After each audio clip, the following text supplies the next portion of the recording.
ये है शबनम, भारत की सेना की एक काबिल लड़की, और ये है इंडियन मिलिट्री का कर्नल जो खुद को बहुत समझदार समझता है। शबनम को खुद नहीं पता होता कि कर्नल विक्रम चौहान उसे कितने बड़े ऑपरेशन पर भेजने वाला है। शबनम, तुम सबसे बहादुर और काबिल हो उस मकसद के लिए जो मैं तुम्हें बताने वाला हूँ। पाकिस्तान की मिलिट्री में उनका एक गद्दार फौजी है जो हमसे मिला हुआ है। उसने कई साल लगाकर पाकिस्तान के वो सीक्रेट्स मालूम किए हैं जो अगर हमें मिल जाए तो हम पाकिस्तान को तबाह कर सकते हैं। तुम्हें पाकिस्तान जाकर किसी तरह उस बंदे से वो सीक्रेट फाइल्स लेनी है और वापस आना है। शबनम इस काम के लिए हाँ तो कर देती है, लेकिन उसे नहीं पता होता कि वह वापस भी आ सकेगी या नहीं। बारिश रुकने का नाम नहीं ले रही होती। शबनम शहर में अपने घर आ जाती है और उधर से अपनी सारी तैयारी करके अपने मकसद के लिए रवाना हो जाती है। शबनम को एजेंसी की तरफ से फेक वीजा और पासपोर्ट दिया जाता है ताकि वह आराम से पाकिस्तान जा सके। इधर पाकिस्तान में इसी चीज की चर्चा हो रही होती है कि इन दिनों इंडिया काफी पंगे ले रहा है। शबनम पाकिस्तान में पहुंचने के बाद उस कमीने को फोन कॉल करती है और उससे मिलने का पूछती है। ये फैसल शबनम से कहता है कि अभी एक रूम लेकर उधर रुको और कुछ दिनों में आपसे मिलता हूँ। पाकिस्तानी मिलिट्री ऑफिसर अपने जवानों को बता रहा होता है कि एजेंसी से हमें खबर मिली है कि हम में से कोई गद्दार है जो हमारी मालूमात इंडिया को दे रहा है, और ये भी पता चला है कि वो इंडिया को कुछ खास मालूमात देने वाला है, और अगर वो किसी तरह इंडिया के हाथ लग गई तो पाकिस्तान खतरे में पड़ सकता है। शबनम ने अपना फेक पाकिस्तानी आइडेंटिटी कार्ड बनवाया होता है, जिस वजह से उसे होटल में रूम मिल जाता है और ये 2 दिन इसी कमरे में मजे करती है।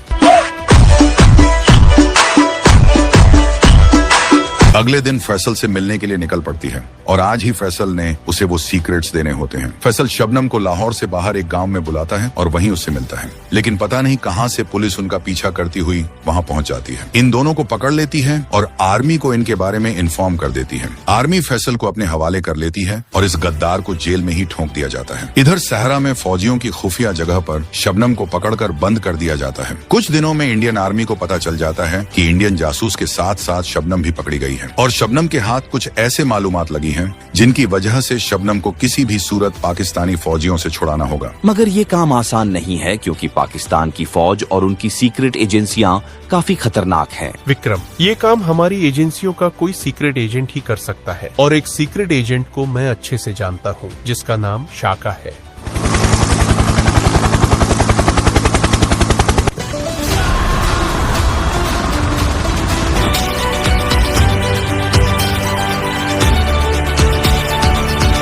लेकिन ये कमीना शाका जो कारनामा करने वाला होता है ये तो हमें भी नहीं पता होता। फिलहाल उसे ये मिशन दे दिया जाता है कि आपको जिसकी भी जरूरत पड़े वो मुहैया करवाई जाएगी, बस किसी तरह शबनम को लेकर आना है।